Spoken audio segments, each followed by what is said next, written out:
messieurs, bonsoir, chers internautes et chers téléspectateurs. C'est un plaisir pour nous de vous retrouver une fois de plus ce dimanche à l'occasion de notre programme dominical Oasis.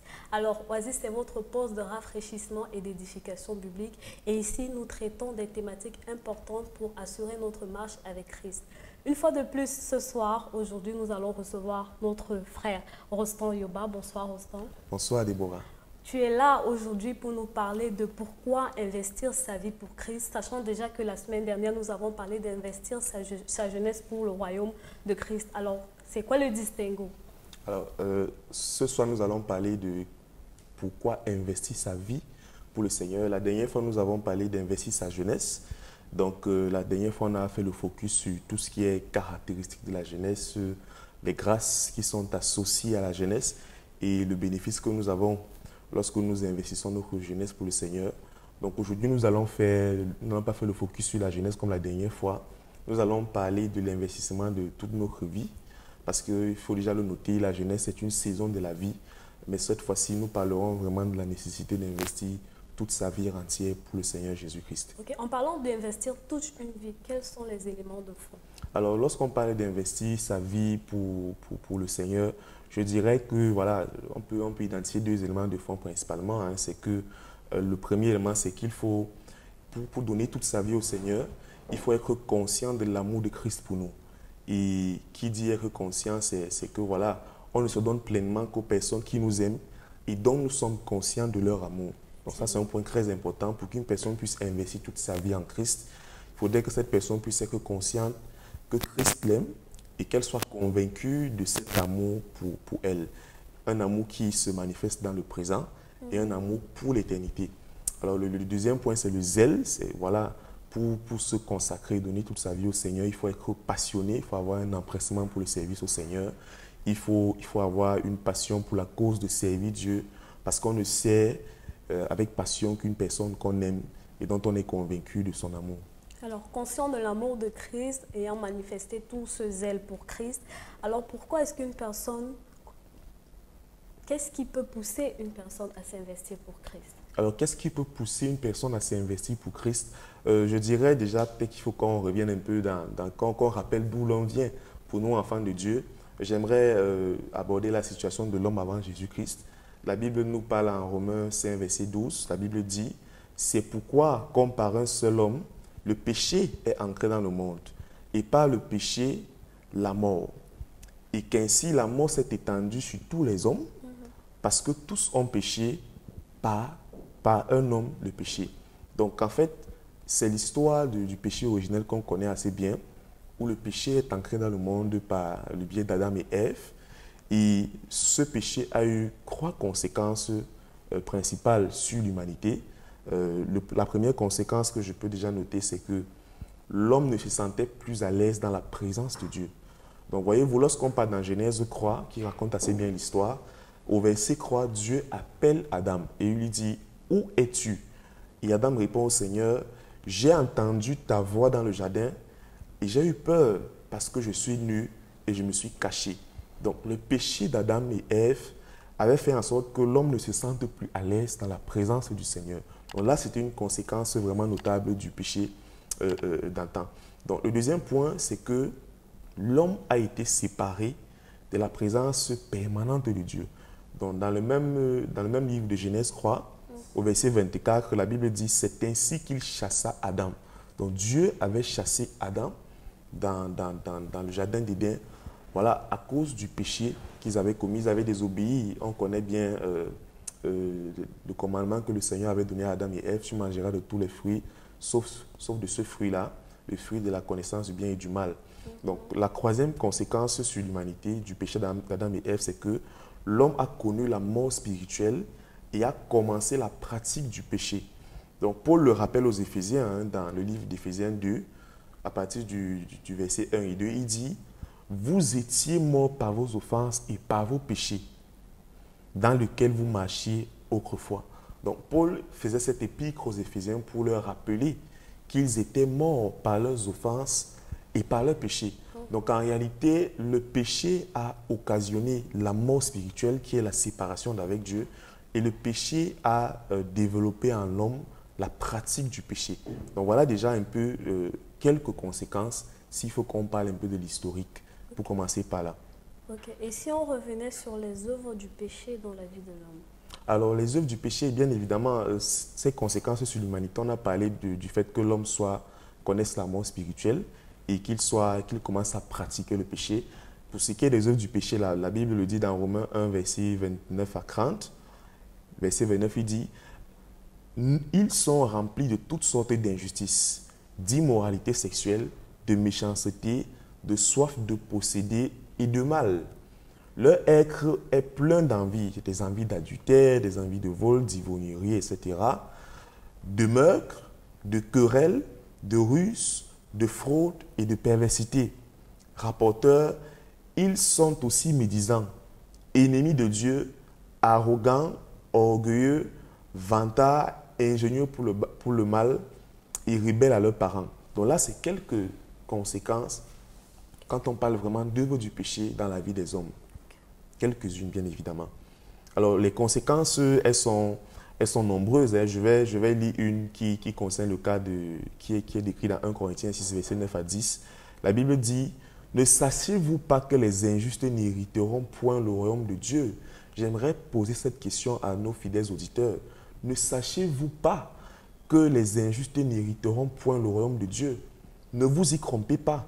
Ni les impudiques, ni les idolâtres, ni les adultères, ni les efféminés, ni les infâmes, ni les voleurs, ni les cupides, ni les ivrognes, ni les outrageux, ni les ravisseurs n'hériteront le royaume de Dieu.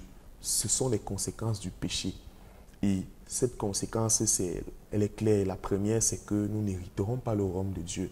Et toutes ces choses nous ont conduit à la mort physique et à la mort spirituelle. Une séparation éternelle avec la présence de Dieu, une condamnation éternelle avec Dieu. Et la Bible est claire, la Bible le dit, le salaire du péché, c'est la mort. Et voilà la situation dans laquelle nous étions autrefois. Lorsque nous sommes venus dans ce monde, nous sommes venus pécheurs parce que le péché était déjà ancré dans le monde, le péché avait pénétré l'humanité, le péché avait pris la place en l'homme. Donc ça, c'est le rappel que j'aimerais déjà faire d'entrée de jeu sur la posture que nous avions avant d'être sauvés en tant qu'enfants de Dieu. La Bible est claire, le salaire du péché, c'est la mort. Et tout à l'heure, Rostand, tu nous as rappelé que l'humanité est née dans le péché et qu'il n'y a pas de péché qui dépasse un autre péché. Tous ces péchés nous ramènent donc à la mort. Mais c'est clair, il y a certainement un amour pour nous que Dieu a manifesté par son Fils sur la croix. Et c'est ce point que nous allons aborder juste après cette pause musicale où nous allons écouter un extrait du nouveau clip de Ifa Choir en collaboration avec le pasteur Jarod et Capella.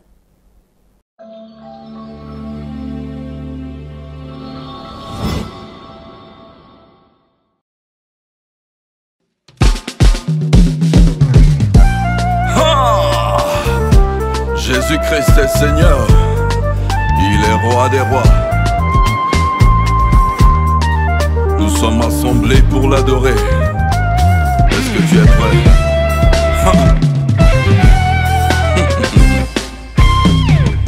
Sais-tu pourquoi Jésus est venu mourir sur la croix? Sais-tu pourquoi il a accepté de mourir pour nous? Il a porté tous nos péchés. Son sang versé nous donne la vraie liberté.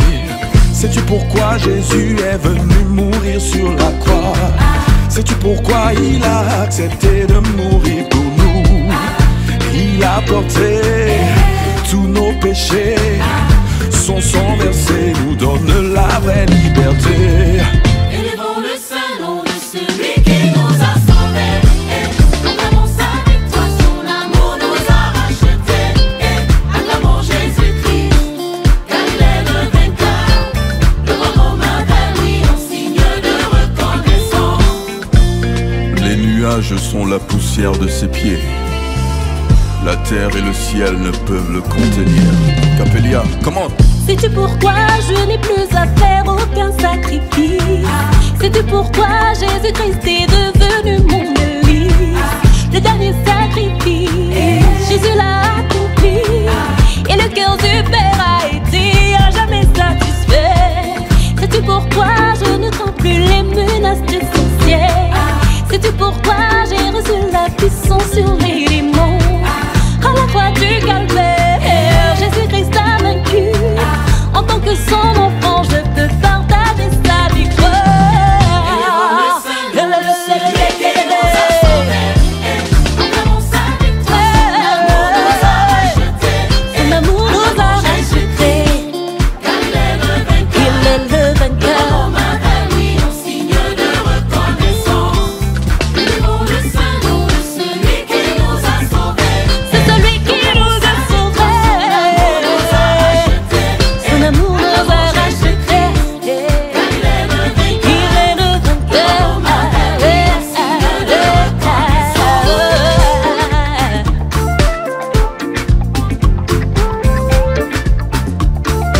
jusqu'au bout, malgré les coups.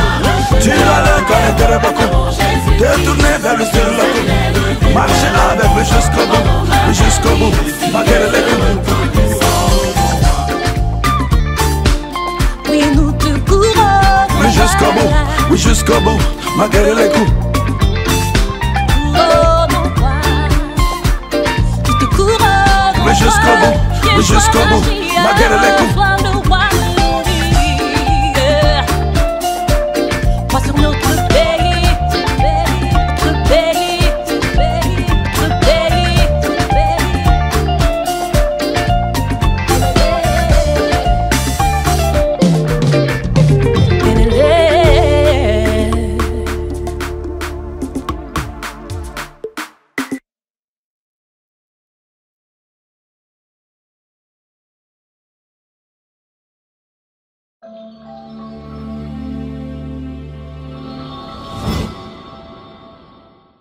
De retour sur ce plateau, après avoir écouté cette magnifique chanson de la chorale IFA en collaboration avec Jarod et Capella, élevant le saint nom de Christ.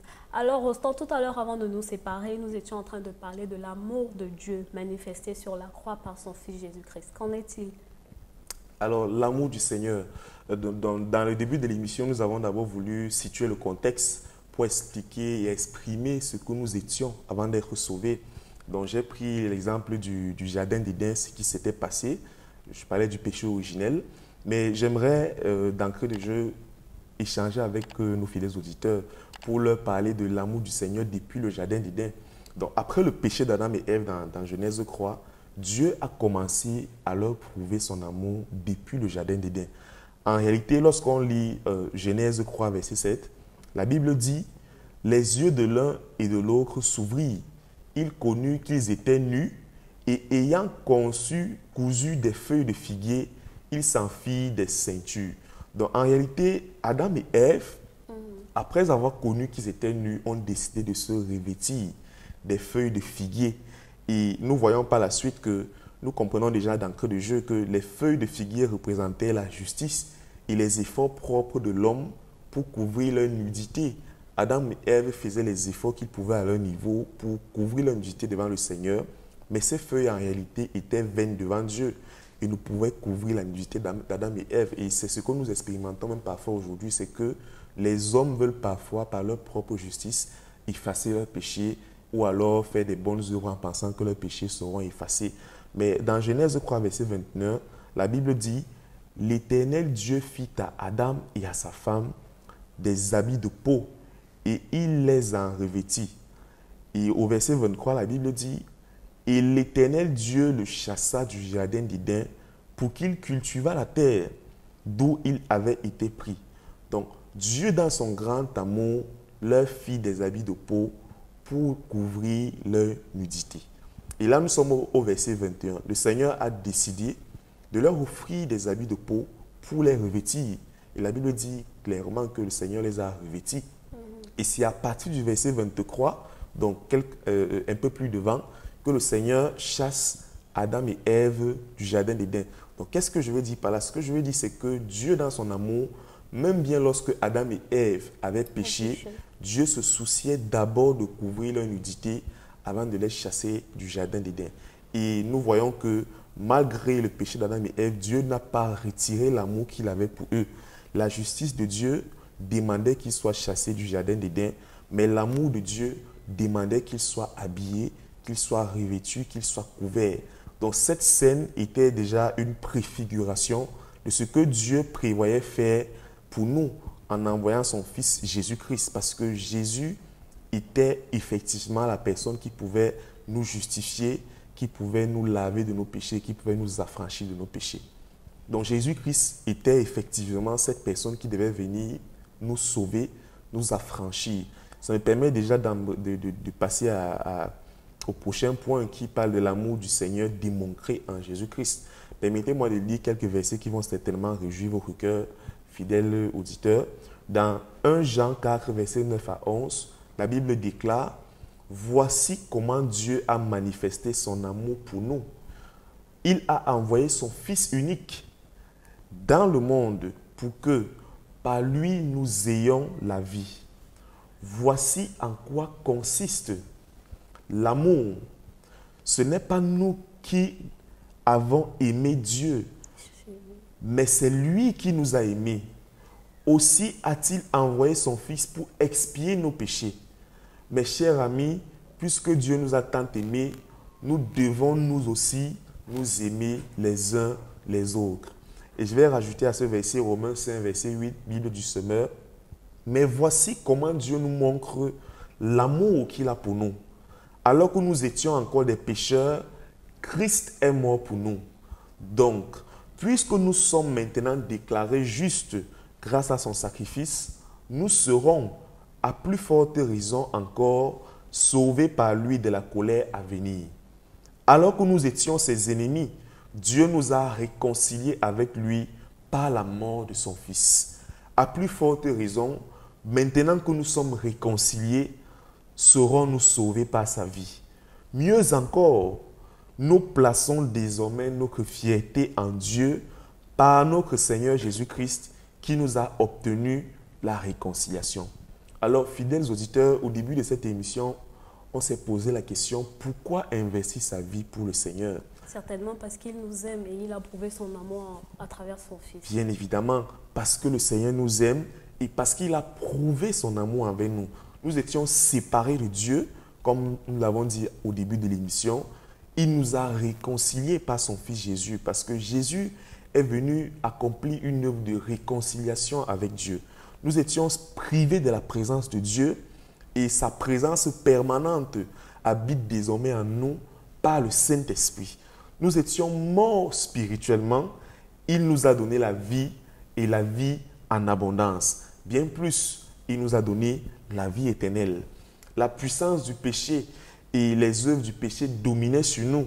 Il nous a donné sa puissance. Parce que la parole de Dieu déclare dans Luc 10, verset 19, « Voici, je vous ai donné le pouvoir de marcher sur les serpents et les scorpions et sur toute la puissance de l'ennemi, et rien ne pourra vous nuire. » Alors j'aimerais dire, comme la Bible l'a dit dans Romains 5, verset 8, à partir du verset 11, où la Bible disait, « Mieux encore, nous plaçons désormais notre fierté en Dieu par notre Seigneur Jésus-Christ. » Je dirais mieux encore, nous plaçons notre vie en Dieu. Mieux encore, nous investissons notre vie en Dieu. Merci Rostand, merci de nous avoir fait cette historique de l'amour de Christ manifesté pour nous, cet amour qui transforme nos vies aujourd'hui et cet amour dont tout le monde devrait en être conscient aujourd'hui. Bien évidemment, bien-aimé dans le Seigneur, j'aimerais t'interpeller ce soir à être conscient de l'amour de Dieu pour toi.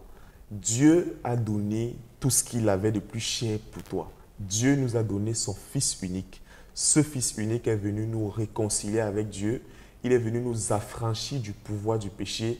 Il est venu nous donner la puissance sur l'ennemi. Et nous avons vu que Dieu nous donne la vie éternelle. Dieu nous affranchit du péché. Alors aujourd'hui, il a besoin que tu t'investisses entièrement et avec empressement dans sa mission tridimensionnelle. Comme on l'a vu dans nos précédentes émissions d'Oasis, la mission tridimensionnelle du chrétien à laquelle le Seigneur t'interpelle aujourd'hui, toi enfant de Dieu, la première c'est la prédication et la proclamation de l'évangile. Dieu veut que tu prouves ton amour envers lui en allant et en faisant de toutes les nations des disciples, car c'est un commandement qu'il nous a donné en tant que disciples du Seigneur. La deuxième mission tridimensionnelle du chrétien, c'est lui dans la société, briller dans son environnement. La Bible déclare, vous êtes le sel de la terre, vous êtes la lumière du monde.